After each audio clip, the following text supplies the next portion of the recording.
মানসিক যন্ত্রণা থেকে পরিত্রাণের ইসলামী উপায় কি? আশহাদু আল্লা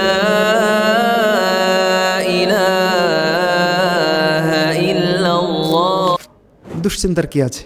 তাকওয়া বাড়ান, আল্লাহর উপরে ভরসা বাড়ান। এটাই হলো সবচেয়ে বড় ওষুধ। আল্লাহর উপরে যার যত ভরসা বেশি হবে সে তত দুশ্চিন্তা মুক্ত থাকতে পারবে।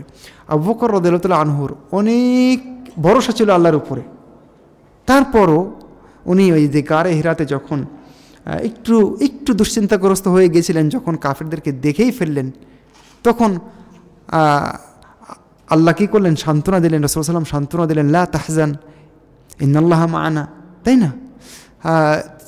সান্ত্বনা দিলেন যে দুশ্চিন্তাগ্রস্ত কেন আপনি হচ্ছেন, আল্লাহ তো আমাদের সাথে আছেন।